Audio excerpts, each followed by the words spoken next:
It is a circumstance of sincere gratification to me that, on meeting the great council of our nation, I am able to announce to them on grounds of reasonable certainty that the wars and troubles which have for so many years afflicted our sister nations have at length come to an end, and that communications of peace and commerce are once more opening among them.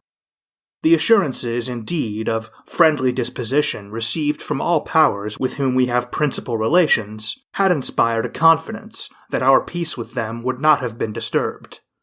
But a cessation of irregularities, which had affected the commerce of neutral nations, and of the irritations and injuries produced by them, cannot but add to this confidence, and strengthens at the same time the hope that wrongs committed on unoffending friends, under a pressure of circumstances, will now be reviewed with candor, and will be considered as founding just claims of retribution for the past, and new assurance for the future. Whoever considers the temper of the day must be satisfied that this message is likely to add much to the popularity of our chief magistrate. It conforms, as far as would be tolerated at this early stage of our progress in political perfection, to the bewitching tenets of that illuminated doctrine which promises man ere long an emancipation from the burdens and restraints of government, giving him a foretaste of that pure felicity which the apostles of this doctrine have predicted. After having, with infinite pains and assiduity, formed the public tastes for this species of fare, it is certainly right for those whom the people have chosen for their caterers to be attentive to the gratification of that taste. But those whose patriotism is of the old school, who differ so widely from the disciples of the new creed, that they would rather risk incurring the displeasure of the people by speaking unpalatable truths than betray their interest by fostering their prejudices, will never be deterred by an impure tide of popular opinion from honestly pointing out the mistakes or the faults of weak or wicked men, who may have been selected as guardians of the public weal. Despite his protestations in his first annual message to Congress that, quote, "the wars and troubles have come to an end," President Jefferson, just 2 months in after his inauguration in 1801, had to assemble his cabinet to discuss war abroad for, as mentioned at the end of the last episode, Tripoli had declared war against the United States. For someone determined to slash the federal budget by shrinking the size of the military, this was unwelcome news to the president. Before we get to that, though, I'd like to welcome you, dear listener, to the presidencies of the United States. I'm your host, Jerry Landry. Special thanks to Everett from the Age of Napoleon podcast and Mike from the American Revolution podcast for providing the intro quotes for this episode. One of the greatest joys of podcasting for me has been in having the opportunity to collaborate with so many other podcasters and to share information about their work. These are 2 amazing podcasts that are in my regular rotation. As many of the folks who have been major players in our narrative to date were key figures in the American Revolution, Mike's podcast can provide you some context for their careers and contributions prior to 1789. Meanwhile, Everett's podcast can help you to understand where we've been and are going as Napoleon Bonaparte and his role in French history will feature large in our narrative for some time to come. I hope you'll take some time once you're done listening to this episode to try out both the American Revolutions podcast and the Age of Napoleon podcast if you don't listen to them already. Links to both will be on the source notes page for this episode as well as on my social media. I also had another special thanks to convey. As some of you may have noticed, the intro music is different with this episode. For those of you listening in the future, you won't have noticed a difference as I plan to replace the intro and outro music in the previously released episodes. However, those listening along with release know that I initially used clips from variations on Yankee Doodle. I long knew that I would change the intro and outro music with the Jefferson series, and I tried to start the search early. However, the crunch time ultimately came where I had to run with it, and the Yankee Doodle variations worked, but they weren't my first choice. Thankfully, after I started the series, a line of communication opened to get to use clips from my first choice, Jefferson and Liberty, which was a song used by Jefferson supporters during the presidential elections where he was on the ballot. Thus, I'd like to thank the Itinerant Band for allowing me to use clips from their rendition of that song and highly encourage you to check them out. They have frequently been the featured soundtrack for me while working on new scripts, and I can't recommend them enough. You can find them online through their website, Itinerant, that's ITINERANT band, all one word, .com. There you can find out where they'll be performing next, as well as purchase their CDs or digital downloads. An extra special thanks to Susan, who is my contact to make this happen. Now, without further ado, let's turn our attention back to President Jefferson. With Jefferson back in town and his Secretary of State and Secretary of the Treasury now in place, the president called his cabinet together on May 15, 1801, to discuss the threat to American shipping that the news of Tripoli's declaration of war posed. Orders had already been issued to assemble a squadron at Norfolk, Virginia, so Jefferson posed the question to his cabinet whether the squadron should be ordered to set sail for the Mediterranean and what their purpose would be once they got there. While all agreed that the ships should be sent to protect American shipping, Secretary of the Treasury Gallatin and Acting Secretary of the Navy Smith felt that Jefferson had a broad authority to use military force against a foreign power that had declared war on the U.S., while Attorney General Lincoln argued that, quote, our men of war may repel an attack on individual vessels, but after the repulse may not proceed to destroy the enemy's vessels generally. Ultimately, the argument for a broader authority prevailed, and in the order sent to the squadron commander on May 20th, he was told to, quote, chastise the enemy and destroy the opponent's vessels wherever you shall find them. Meanwhile, in an attempt to avoid a conflict, Jefferson wrote to the Dey of Tripoli, Yusuf Karamanli, on May 21st, informing him that the squadron was being sent, but that, quote, we hope that their appearance will give umbrage to no power, for while we mean to rest the safety of our commerce on the resources of our own strength and bravery in every sea, we have yet given them in strict command to conduct themselves towards all friendly powers with the most perfect respect and good order. The administration wasn't seeking a war, but Jefferson was clear that he was prepared to use military might to protect American interest. He had long been opposed to the policy of his predecessors, Washington and Adams, in paying tribute to the Barbary States. Now, he was in a position to set a new policy course. This meant, however, getting the affairs of the Navy Department in order. As discussed in episode 3.4, the Navy had been a troublesome area for Jefferson in the first couple of months of his term. In terms of leadership, he had only thus far managed to temporarily retain Adams as Secretary of the Navy, then secure Samuel Smith on a short-term basis as he searched for a permanent secretary. On top of that, he was even finding dissension in the ranks. Jefferson and his advisors had decided upon Thomas Truxtun to be commander of the squadron gathered at Norfolk, despite the fact that Truxtun was a known Federalist. Truxtun's successful leadership in the Quasi-War, as discussed in episodes 2.13 and 2.28, made him stand out amongst the officers of the Navy. However, after having a friendly meeting with Jefferson on March 6th, Truxtun ended up in a back and forth about an issue of seniority in the ranks and ultimately declined the request that he command the squadron. Thus, the administration turned to Captain Richard Dale for the post, and Dale arrived in Norfolk to assume command and his new rank of Commodore on May 22nd. By June 1st, the squadron will be eastward bound for the Mediterranean. Hi, I'm Sean McCabe. And I'm Carrie McCabe. We are, well, married, obviously, but we're also obsessed with the darker side of things. True crime stories, alien abductions, poltergeists. If it leaves you scratching your head and keeping those lights on at night, we want to hear about it. That's why we host the podcast, Ain't It Scary, with Sean and Carrie. Every week, we bring our listeners a true story guaranteed to send chills down your spine.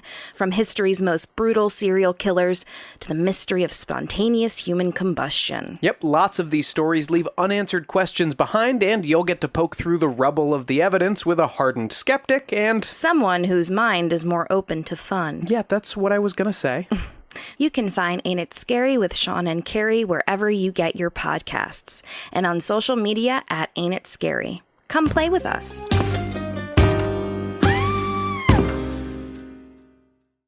Meanwhile, Jefferson continued his hunt for a Secretary of the Navy. He wrote Senator Gouverneur Morris on May 8th that, quote, I believe I shall have to advertise for a Secretary of the Navy. On May 16th, he tried his hand again with Representative William Jones. Though Jones had already rejected the post, the president wrote that, quote, "If I could see the Navy Department as well filled, my satisfaction would be complete, and my confidence entire that whatever wisdom and integrity could do for our country would be ensured to it by such an administration." Persistence had worked for Samuel Smith, but not with Jones. Jones wrote back on May 20th that he could not, at the time, quote, "withdraw my personal attention from my commercial pursuits." It wouldn't be until July 9th that any of Jefferson's efforts at filling the cabinet post would actually result in success. On that date, the president sat down and wrote a letter to Robert Smith, the brother of acting Secretary of the Navy Samuel Smith. Robert was the youngest of 5 children and had graduated from the College of New Jersey in 1781. He had managed to get in some service during the Revolution at the Battle of Brandywine, but his brother Samuel had been the decorated veteran of that war. Robert had been trained in the law, then turned towards the realm of politics in the 1790s, serving in first the Maryland Senate before gaining a seat in the Maryland House of Delegates. When called to the post of Secretary of the Navy, he was serving as a member of the Baltimore City Council. Why then, you have to ask, dear listener, was Robert Smith chosen for this post of increasing importance in the schema of the Jefferson presidency, considering a squadron had just been sent off to the Mediterranean to defend U.S. shipping interests? Well, a couple of things must be understood for our modern listeners, 2019 as of this recording. First, there weren't nearly as many Americans at the time as there are now. The 1800 census had the entire nation's population at just over 5.3 million, versus the nearly 308 million of the 2010 census. Thus, the pool of candidates who would have been seen as acceptable for the post was already much smaller than it would be in later times, and it wasn't like Jefferson could look for potential candidates through professional social media outlets on the internet. He had to rely on the knowledge of people he knew directly or recommendations of close associates. Then, of course, you get to the question of what the president was actually looking for in potential candidates. Jefferson's criteria for the job were someone of Democratic-Republican leanings who had knowledge of things nautical. It was also seen as important at the time to have representation from various states in the Union in key administration posts as a unifying factor and to provide the president with a greater variety of information about conditions on the ground at the state and local levels. South Carolina and the Port of Charleston weren't a guaranteed Democratic-Republican stronghold at the time, and he couldn't bring in yet another Virginian if he wanted a geographic balance.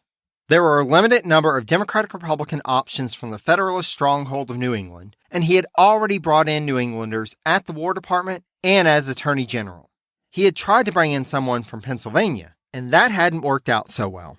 Thus, Maryland was his best bet. As Jefferson wrote to Robert Smith, quote, "Though the law is your particular profession, yet your habits from infancy must have made you entirely familiar with naval things, at least as much as is necessary to enable you to judge of the qualifications of your agents and to direct them." Did the president have any prompting in this decision for a permanent appointment to the post from Robert's brother, the acting secretary? Quite possible, though Jefferson makes a point in a letter to Robert Smith on the same date of seeming as if he was just informing him of the idea. Taking him at face value, the president did prevail on Samuel, quote, "Let me beseech you, my dear sir, to give us the benefit of your influence with him," i.e. Robert, to prevail on his acceptance. You can give him the necessary information as to the state of the office and what it is like to be. And I hope through your intercession and his patriotism that this is the last time the Commonwealth will have to knock at the door of its children to find one who will accept of one of its highest trusts.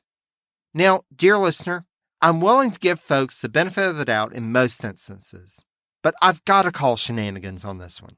Get your grains of salt at the ready, but I have a hard time believing that Jefferson decided on Smith's youngest brother for a cabinet post without some fraternal prodding or, at the very least, consultation. If the Jefferson narration is to be believed, miraculously, Robert Smith decided to accept.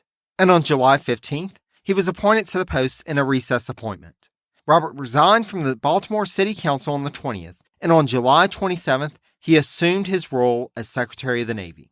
July 1801 would also mark the first celebration of the 4th of July since the nation's capital moved to Washington. Jefferson entertained, quote, 100 citizens of Washington and Georgetown, along with a group of Cherokee chiefs at the president's house that afternoon. As the Marine Band played, historian Dumas Malone notes that Jefferson's guests, quote, disposed of vast quantities of the refreshments he generously provided in his usual dining room. The president, rather than being removed at the head of a receiving line, as his predecessors had done at public receptions, apparently mingled with those in attendance. Though Jefferson distinguished himself from his predecessors in many ways, in others, he did stick with tradition, including with his departure for his home on July 30th. Like Philadelphia, Washington was a low-lying tidewater city, but unlike Philadelphia, it did not have the, quote, sanitary regulations designed to prevent the spread of dysentery, yellow fever, smallpox, and malaria. Instead, it was, quote, a city dotted with swampy stretches and pools of stagnant water. As Jefferson wrote to Gallatin, quote, I consider it a trying experiment for a person from the mountains to pass the 2 bilious months on the tidewaters. I have not done it these 40 years, and nothing should induce me to do it. As it is not possible but that the administration must take some portion of time for their own affairs, I think it best they should select that season for absence. General Washington set the example of those 2 months. Mr. Adams extended them to 8 months. I should not suppose our bringing it back to 2 months a ground for grumbling, but grumble who will, I will never pass those months on tidewater. Thus, in the heat of the summer, it became customary for many to leave the city.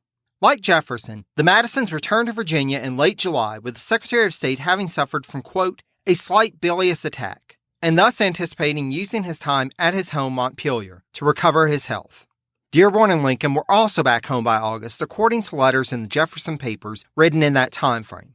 Unlike their colleagues, Secretary of the Treasury Gallatin and Secretary of the Navy Smith remained in Washington, D.C. over the summer, and both used the time productively to get to know their new respective offices. According to Gallatin biographer Nicholas Dungan, this period was key for the new Treasury head. As Dungan wrote, quote, during the summer and autumn of 1801, he, Gallatin, mastered the operations of the Treasury, filled appointments to office, and determined the levels of expenditure in the other departments of the government.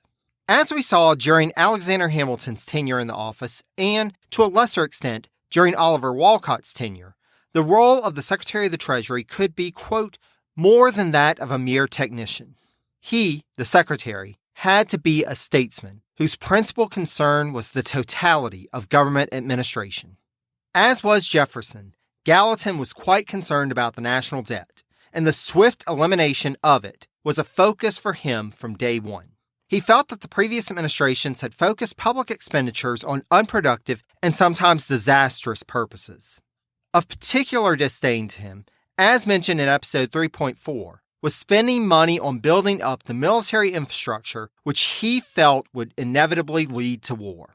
Even more galling to Gallatin than the martial nature of that particular expenditure was borrowing money in order to do it, as had been done under the Federalists. Unlike Jefferson, who tended to view indebtedness as a whole as bad, Gallatin did see the usefulness of credit under certain circumstances. But Gallatin objected to the state of the national debt as it was when he took over at Treasury, as the government had to collect taxes in order to pay interest on its debt, which Gallatin knew, quote, would tend to limit capital accumulation. Given the state of affairs, Gallatin urged Jefferson to take a more measured approach to repealing internal taxes until they could develop a plan on how to cut expenses and shift funds to pay off the debt. But the president remained fixed on pushing for repeal. Meanwhile, Gallatin soon found himself in conflict with his colleague at the Navy Department, Robert Smith, over his proposals to reduce that branch of the military. Indeed, even beyond the unenviable position of taking charge of a department that was intended from day one to have its influence and scope wane. As Smith took charge and got to work in the summer of 1801, he quickly realized that Jefferson's ordering the squadron to the Mediterranean meant that, in order to make the Navy effective, plans to dramatically cut naval expenditures needed to be shelved. Smith could only hope that news from the squadron would help to support his arguments. Commodore Dale's squadron had arrived in Gibraltar Bay on July 1st after a violent crossing of the Atlantic to learn that the government of Tripoli had, in fact, declared war on the United States. Thus, Dale, after finding Pasha Karamanli unmoved by an attempt to supplement Jefferson's peaceful overture with a letter of his own, issued orders to have the majority of his squadron start a blockade of Tripoli. As described by historian Ian Tull, this blockade proved to be, quote, feeble and intermittent. The unfamiliar harbor was protected by uncharted reefs and rocks, and the deep draft American frigates could not safely approach the main channel. Frequent gales sent a heavy swell on shore, requiring the blockading vessels to gain sea room or risk being thrown onto the enemy's beach. Though maintaining the squadron cost twice what Karamanli was asking for in tribute, as noted by historian Frank Lambert, quote, the costly enterprise underscored Jefferson's determination to eliminate the Barbary pirate scourge. On August 1st, one of the ships of the squadron had an opportunity to prove its worth. The USS Enterprise was commanded by Lieutenant Andrew Sterrett, who had previously served under Captain Truxton during the Battle of Les Saugeons in 1799, as discussed back in episode 2.13. The Enterprise on the 1st engaged a Tripolitan 14-gun galley ship called the Tripoli in a 3-hour battle. The Tripolitan galley was outgunned from the beginning, but kept fighting. Twice they lowered their colors to signal a surrender, but as the Enterprise approached to take the ship, the Tripolitans resumed the battle. It was to no avail, however. After the Tripoli lost 60 of its crew, the Enterprise finally overtook the ship. But as Sterrett did not feel that he had the authorization to take it as a prize, ordered the ship's mast to be cut away and for the Tripoli's guns to be tossed into the Mediterranean before allowing it to return home. The admiral in charge of the vessel, once news of the defeat reached Pasha Karamanli, was ordered to be, quote, beaten and forced to ride backward on a donkey through the streets of the city while wearing a necklace of sheep entrails. This victory would prove to be the only battle of the squadron's tour of duty, but it was enough to yet again prove the effectiveness of the American Navy. Meanwhile, back on the other side of the Atlantic, the battles over appointments were still occurring. Despite any strains that the election may have put on their relationship, Vice President Burr had, like many others, put forward a few names of men that he felt worthy of appointments to posts held by Federalists. Now, what's interesting about this list is that, as I've seen it described in a couple of books, it was just that Burr was making a few recommendations for posts in New York. However, I happened upon a transcription of it in the National Archives database, Founders Online, which is a great source for primary resources and upon which I lean heavily. Anyway, in the actual memorandum from Burr, he not only makes recommendations for posts in New York, but also in Connecticut and South Carolina. Geographically, Connecticut was close to New York City, so Burr likely had some contacts there, and his new son-in-law was a rising star in South Carolina. However, what's really interesting about this is that Jefferson and Gallatin made notes on this memorandum from Burr. Burr had recommended Bishop for a postmaster position, but Jefferson updated the list when they decided against the position that Burr had suggested. For example, of the appointment of Bishop as collector of the port of New Haven. This leads me to wonder whether Jefferson and or Gallatin asked Burr to provide this list. We may never know for certain, but that popped into my head, so I thought I'd share. Back to the narrative. Jefferson did act quickly on a couple of Burr's recommendations, naming John Swartwout as a U.S. Marshal and Edward Livingston as District Attorney, though the latter may have been less about Burr and more about appeasing the Livingston family. On a side note, Edward Livingston's going to be in our narrative for a while, so you may want to make a note of the name. Back to Burr and his list, though. After those two appointments, the others languished. Burr was particularly concerned about his recommendation of Matt Davis as naval officer for the New York Custom House. As noted by Burr biographer Milton Lomask, quote, few men were personally closer to Burr than Matt Davis, or more devoted to his political welfare. Burr wrote to Gallatin on the matter, asserting that, quote, strange reports are here in circulation respecting Jesuit machinations against Davis. The character of Mr. D is in some measure at stake.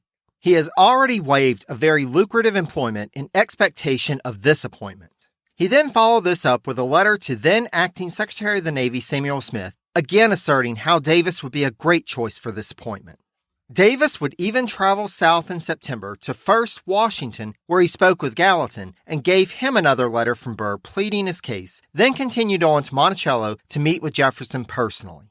However, they would not be moved. By that point, the Democratic Republicans in New York State had already put on grand display what would later be known as the spoils system, with the return of George Clinton to the governorship. Our old friend John Jay had decided against seeking a third term as governor, and thus, in the spring of 1801, the Federalists nominated Lieutenant Governor Stephen von Rensselaer to succeed Jay, while Democratic Republicans turned to a reluctant former New York Governor George Clinton as their nominee.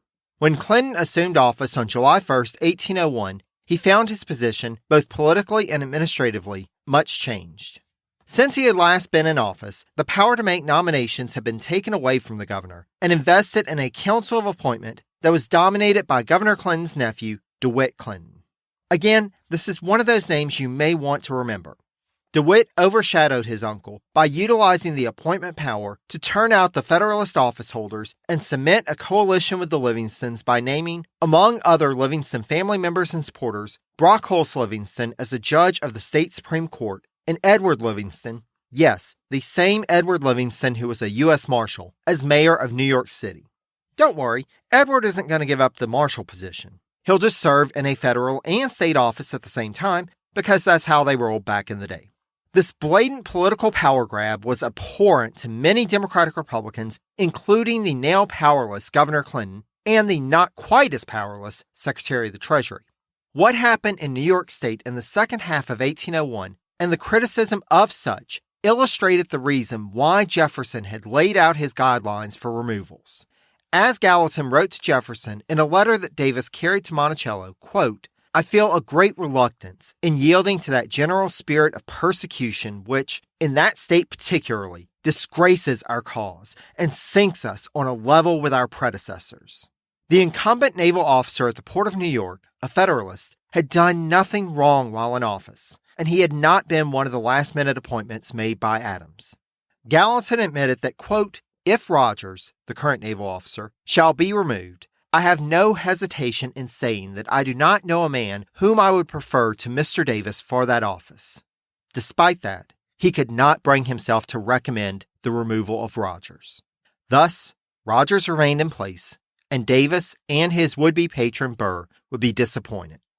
David Gelston, another of Burr's recommended appointees, has been cited in the research I've done as an example of someone appointed to a post by Jefferson for solely political reasons. But even with Gelston, it seems that his predecessor's removal was justified by Jefferson standards. Burr had recommended Gelston as collector of the Port of New York, a quite lucrative position. However, Jefferson would wait until Gallatin was in office and was able to start to get a handle of the Treasury Department before making any move on the recommendation.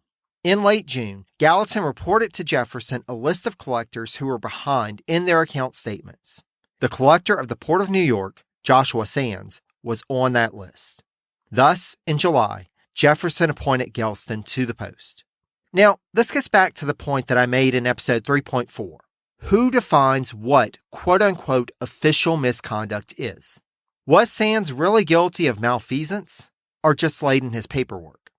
Either way, there was a convenient justification to, as Jefferson himself noted about this appointment, quote, correct the political imbalance. The party power grab in New York State had a couple of other consequences. First, Gallatin was so disgusted by the news that on July 25th, he sent Jefferson for his approval a draft circular to customs collectors on, quote, the appointment of a number of inferior officers subject to my approbation. There is on that subject, on which we must act in concert, but one sentiment that I wish to communicate. It is that the door of office be no longer shut against any man merely on account of his political opinions, but that, whether he shall differ or not from those avowed either by you or by myself, integrity and capacity suitable to the station be the only qualifications that shall direct our choice. The circular that ultimately went out on August 20th, however, only contained a reminder about, quote, a rigid adherence to the regulation of rendering each quarterly account. Jefferson, in his response to Gallatin's draft, had expressed his, quote, approval entirely, but asserted that he felt restrained by the controversy over the appointment of the collector at New Haven, as discussed in episode 3.4, that both he and Madison, quote, thought it better to be kept back. He gave Gallatin permission, quote, whenever you shall think the public mind in a proper state for this reformation, you shall be so good as to send out a circular, either with or without previous communication to me. Evidently, Gallatin never felt the public mind to be in that proper state, which could very well have been due to the Federalist response that summer. The flames of the Federalist furor towards the removals in New York and Connecticut spread through the Northeast, and Federalist newspapers attacked the removals, quote, as a direct contradiction of the inaugural address. Former Speaker Theodore Sedgwick pronounced it, quote, a mass of electioneering corruption. However, whereas Democratic Republicans, when shut out of power a couple of years prior, had retreated to reorganize, Federalists in 1801 merely retired. Those of you who listened to episode 2.25 already know what John Adams's post-presidency entailed. John Jay, meanwhile, had already written to his wife Sarah 6 years prior of his desire for, quote, a few years of leisure and tranquility in what was left of their lives. So after leaving the governorship, he retired with little intention of becoming involved in politics again. Further south, Charles Cotesworth Pinckney of South Carolina, as described by his biographer Marvin Zonizer, quote, had become a victim of Federalist propaganda and had temporarily lost his political grip. Pinckney, along with the other members of his family involved in politics, had supported the Federalist strategy of voting for Burr in the tiebreaker in the House of Representatives, and, upon Burr's loss, in turn, quote, lost any future political support they might have received from the Jeffersonians in South Carolina. The only Pinckney who had come out well was Charles Cotesworth's cousin, Charles Pinckney, who had supported Jefferson and thus had been awarded the post of U.S. Minister to Spain. His cousin had previously been in the U.S. Senate, and thus Federalists approached Charles Cotesworth about standing for election to the vacant seat. Charles Cotesworth demurred, asserting that he felt the cause to be hopeless.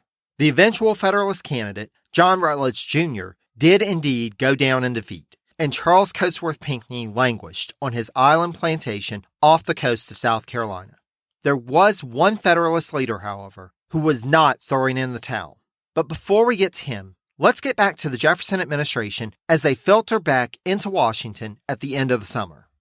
The Federalist press had jumped on the fact that the president and a majority of his cabinet were absent from the capital city for months on end, echoing criticism that the Democratic-Republican press had lobbed at John Adams not too long prior. However, presenting a united front, the National Intelligencer led the way in Democratic-Republican newspapers defending the administration by citing the precedent set by Washington and Adams. Indeed, Jefferson's summer trip back to Monticello was not quite as much of a vacation as the Federalist press made it out to be. He was able to gather with his daughters and their families during this time, but their visit was not just an opportunity to catch up. Jefferson had obtained a culture from Dr. Benjamin Waterhouse and, while they were all gathered together, inoculated his family, as well as some of those enslaved on the plantation, against smallpox. As discussed in episode 3.1, Jefferson had already been inoculated himself long before in preparation for a life of travel, but he had apparently not seen fit to inoculate any others until this point. His son-in-laws would then proceed to inoculate some of those enslaved on their respective plantations. But one has to wonder, besides being on the cutting edge of medical advancements, whether Jefferson had an ulterior motive in mind. Jefferson was desperate for the company of his family in Washington, but he had also been witness to how disease could wipe through an entire community, as had happened with yellow fever in Philadelphia during his tenure as vice president. I have to wonder if, for a man who had already suffered so much personal loss in his life with the death of children and his wife, he grew concerned about the possibility of exposing his remaining family to danger in being in an urban tidewater environment exposed to many people on a regular basis. Again, my 2 cents here, but the timing is interesting in my humble opinion. Beyond the inoculation, Jefferson was occupied with the paperwork involved in governing the nation while at Monticello. During this time, he would enjoy the company of Secretary of State Madison, with the two going back and forth between their nearby homes. The late summer and early fall of 1801 would also provide an opportunity for the two to work on securing a trustworthy candidate in yet another key post in the administration. If you don't remember Postmaster General Joseph Habersham, I won't think any less of you, considering that his only appearance to date in the narrative is a passing mention in episode 1.35. Habersham had taken over the post from Timothy Pickering on February 25, 1795, back in the Washington administration, and had, during his tenure, acted with integrity. He had worked to appoint trustworthy individuals at post offices across the nation and award contracts for carrying the mail to, quote, an honest, sober man who is competent to the business, who came in at the lowest bid. Habersham had overseen a dramatic expansion of the post office, with the number of post offices growing from 453 in 1795 to 903 in 1800. Likewise, there had been just over 13,000 miles of post roads in 1795. By 1800, that number had grown to just under 21,000. In the same time, though, the number of clerks in the General Post Office had only grown from 4 to 7. Still, Habersham ably managed the charge that he had been given by President Washington, and by Jefferson's measure, there was no reason to replace him. Jefferson and Madison, however, were willing to prove that where there is a will, there is a way. Apparently, Habersham was first approached by the administration about a judicial appointment in his home state of Georgia. However, Habersham turned down that position in a letter to Madison. As Madison was at Monticello at the time he received the letter, Jefferson wrote to Habersham on September 4th, informing him that Samuel Meredith had sent in his resignation as U.S. Treasurer. Would Habersham possibly be interested in that post? When trying to get someone out of a certain office that they showed no intention of leaving willingly, what more effective means than to kick them upstairs? Habersham's initial response was to ask for more time to think, but his final answer was a no to the appointment and an acknowledgement of the writing on the wall.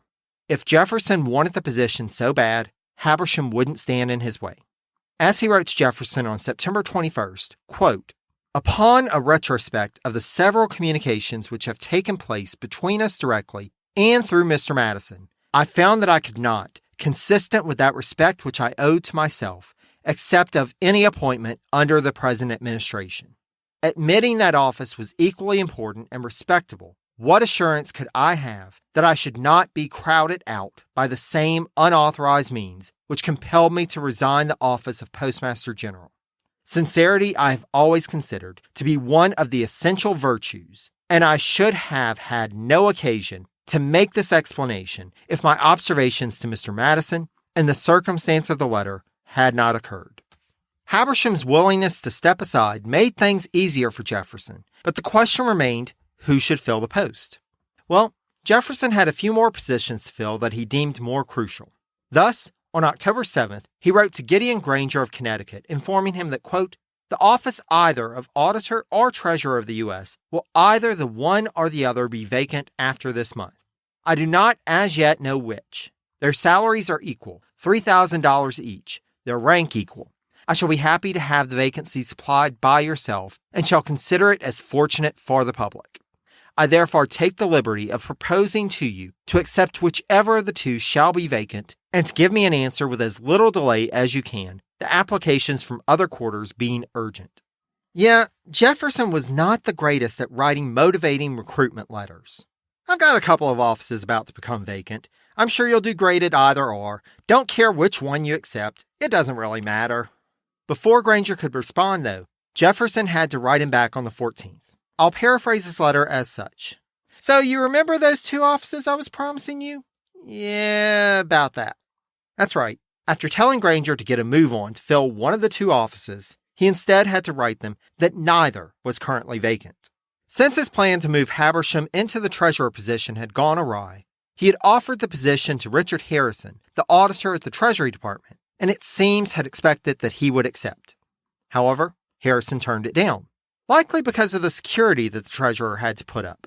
Oh yes, Jefferson in his letter of the 14th told Granger that he didn't really want the position of treasurer anyway, as the appointee, by federal law, had to put up a security of $150,000. I'm guessing just in case the treasurer decided to, run away with the federal treasury, the government didn't want to be completely stiffed.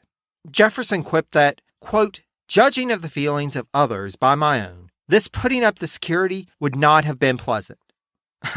You think?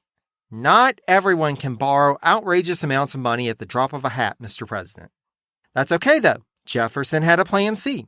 He was in need of a postmaster general, and it was a position, quote, of equal grade, emolument, and importance. I mean, completely different line of work, but why not Granger? He had just as many qualifications for that position as he did for the ones in the Treasury, which were, succinctly, none. So, you may ask, who was Gideon Granger anyway? He was mentioned briefly in episode 3.4, but let's take a moment to get to know him a bit better. He was born in Connecticut in 1767. Like his father before him, he would attend Yale and go on to study the law. Early on in his life, he got interested in politics and would hold a seat in the Connecticut General Assembly for most of the 1790s. Granger was a rather recent convert to the Democratic-Republican cause, having only affirmed his allegiance in 1798. But since then, he had quickly proven himself as an enthusiastic partisan. Jefferson thought Granger would bring good insight on the political climate in Connecticut that might help him to direct Democratic-Republican efforts in that state, and indeed told Granger as such in a letter on October 31st when he stated, quote, "I cannot but believe that the rectification of public opinion, even in Connecticut, could be more promoted by you from hence, by disseminating correct information, than by your action there." Granger would agree to take the post, and on November 28th was appointed as Postmaster General. Thus, he would be in place just in time for the new congressional session and Jefferson's first annual message to Congress. As the year was drawing to a close, Jefferson worked not only to get his administration fully staffed, but also to ensure that it was well organized. To that end, he sent out a circular on November 6 to his cabinet outlining his expectations for modes of communication up and down the chain of command and how the work of government would be directed. This plan of administration reflected the order and stability that Jefferson strived for in his day-to-day life. Indeed, he had settled into his own routine in Washington, as he described to his son-in-law, Thomas Mann Randolph, as follows, quote, "My business, I find, will often prevent my writing by post. It has now got to a steady and uniform course. It keeps me from 10 to 12 and 13 hours a day at my writing table, giving me an interval of 4 hours for riding, dining, and a little unbending. Pressing matters happening on our post day, of course, occasion me to miss a post." Unlike his predecessor, there had been no national emergency which had caused Jefferson to call Congress back in session early. So, as noted by Dumas Malone, Jefferson, quote, had a respite of 9 months during which he could set his executive house in order and get ready for the troublesome legislators. Overall, as he reflected on 1801, though there had been some bumps, for the first transition of power from one faction to the next, it had gone rather well thus far, and Jefferson's optimism about the course ahead was reflected in the message that he sent to Congress on December 8th.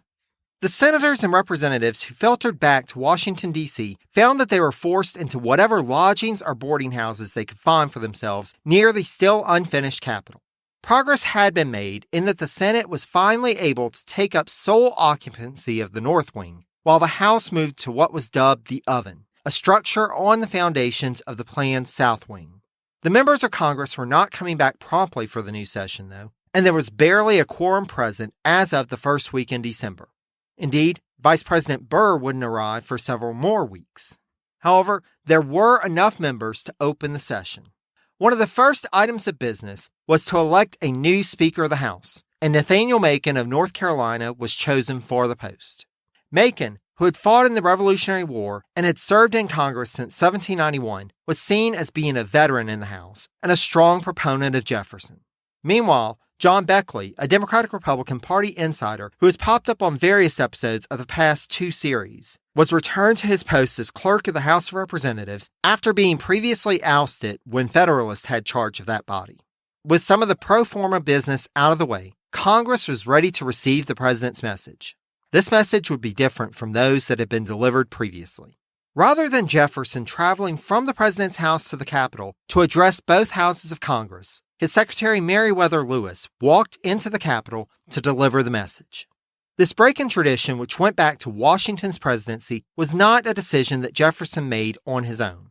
Even before Macon became Speaker of the House, he was a prominent leader in the Democratic-Republican caucus in Congress, and thus wrote to Jefferson on April 20th of the expectation, quote, that the communication to the next Congress will be by letter, not a speech.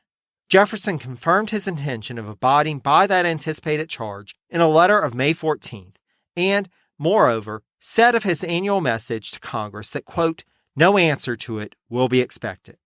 As longtime listeners may recall from the previous two series, part of the procedure in the president's annual address, beyond just the president going to Congress to deliver the message, was in a special delegation being assigned the task of paying a call on the president to deliver a response. No more. The only response that Jefferson needed was an action on his recommendations. As noted in the first opening quote for this episode, Jefferson's message was largely upbeat, though he did admit that, quote, to the state of general peace from which we have been blessed, one only exception exists.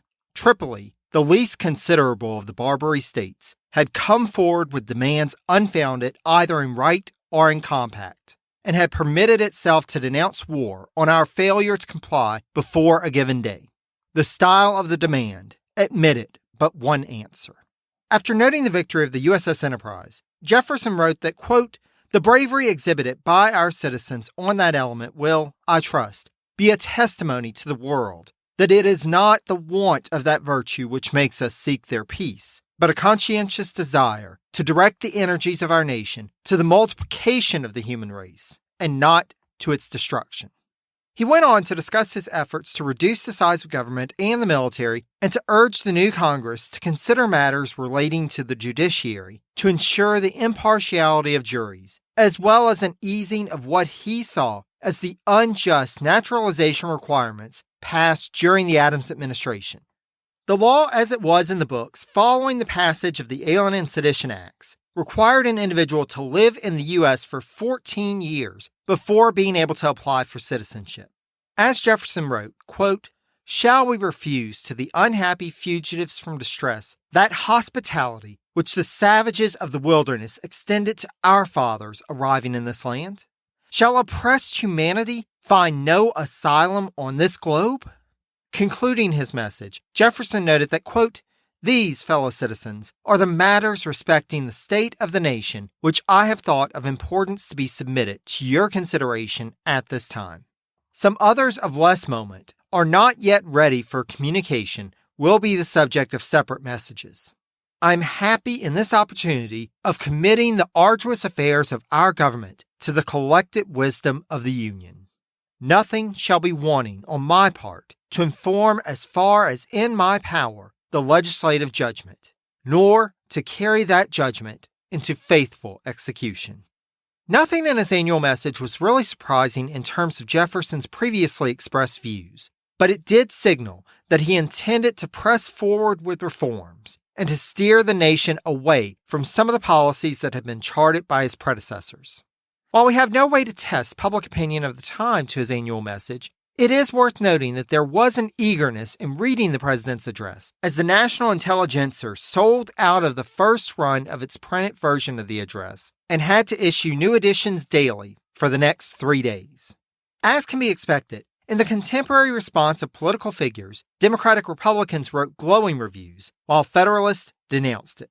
Former Senator John Taylor of Caroline, a fellow Virginian Democratic Republican, wrote of the response to the message that, quote, nothing can exceed our exultation on account of the president's message, and nothing can exceed the depression of the monarchist. Despite the low state of the Federalists, by the end of 1801, there was a new instrument which had been crafted to get out the party's message. While other Federalist leaders had spent the year in retreat, Alexander Hamilton had been working with partners to establish a new anti-Jeffersonian newspaper. Hamilton had selected a 35-year-old former member of the Massachusetts House of Representatives, William Coleman, to become chief editor of the newspaper. Coleman had already made a name for himself by having sent Jefferson what was described by historian Ron Chernow as, quote, a bombastic epistle after his election as president, in which he accused Jefferson of destroying the foundation that had been established by his predecessors, and in its place building, quote, a foul and filthy temple, consecrated to atheism and lewdness. Coleman could be seen as Hamilton's intended Federalist response to the likes of Benjamin Franklin Bosch and James Callender, the opposition attack dogs that had troubled Federalist administrations for the previous 12 years. However, the first issue of Coleman's New York Evening Post on November 16, 1801, struck more of a conciliatory tone, noting that, quote, We disapprove of that spirit of dogmatism, which lays exclusive claim to infallibility, and believe that honest and virtuous men are to be found in each party. Oddly enough, Callender himself had praise for the Evening Post at the beginning, proclaiming it to be, quote, beyond all comparison, the most elegant piece of workmanship that we have seen either in Europe or America. After the release of Jefferson's annual message, though, Hamilton would begin to use the Evening Post as his main avenue for attacking Jefferson, as noted in the second opening quote for this episode. The quote was the first of an 18-installment series of attacks on Jefferson. Unlike with the editors on the other side of the political divide, who were given loose guidance but allowed more free rein in their work, Coleman would be directly guided by Hamilton, noting frequent meetings with him at, quote, a late hour in the evening, where Hamilton would, quote, begin in a deliberate manner to dictate, and I to note down in shorthand. When he stops, my article is completed. Other Federalist leaders might be ready to throw in the towel, but Hamilton was in the fight for the long haul and just getting warmed up. Representative Roger Griswold, Federalist from Connecticut, wrote after the delivery of Jefferson's annual message that, quote, under this administration, nothing is to remain as it was. Every minutia is to be changed. When Mr. Adams was president, the door of the president's house opened to the east. Mr. Jefferson has closed that door and opened a new door to the west. As we shall start to explore in the next episode, Representative Griswold could not have imagined just how prescient that statement was. But we must leave things where they stand for now, as our time has drawn to a close. Thanks so much again to Mike and Everett for providing the intro quotes for this episode. You can check out their podcast by finding the link on the source notes page for this episode on presidencies.blueberry, that's BLUBRRY.com. I'll also be sharing information about their podcast on my social media. If you're not already, follow me on Facebook at Presidencies, on Twitter at Presidencies89, or on Instagram at Presidencies Podcast, all one word. Thanks again also to the Itinerant Band for allowing us the use of clips from Jefferson and Liberty to bookend our episodes from here on out. And be sure to look for information on them on social media and on the website. Should you have any questions or comments, please feel free to email me at presidenciespodcast, again, all one word, at gmail.com. Thanks to all of you who have shared information about the podcast, as well as those who have taken a moment to leave a rating and review. Finally, I can't thank you enough for listening. I'm excited about where our journey is going as we make our way in the narrative into 1802, and I'm glad to have you along for the ride. Take care, dear friends. Until next time.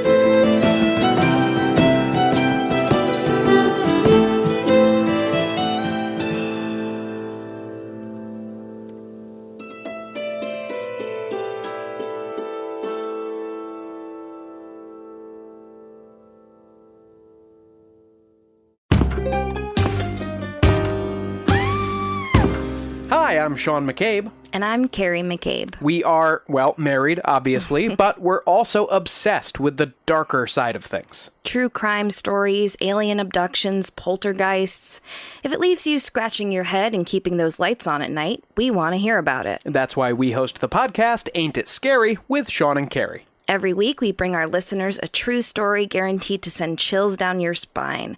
From history's most brutal serial killers to the mystery of spontaneous human combustion. Yep, lots of these stories leave unanswered questions behind, and you'll get to poke through the rubble of the evidence with a hardened skeptic and someone whose mind is more open to fun. Yeah, that's what I was gonna say.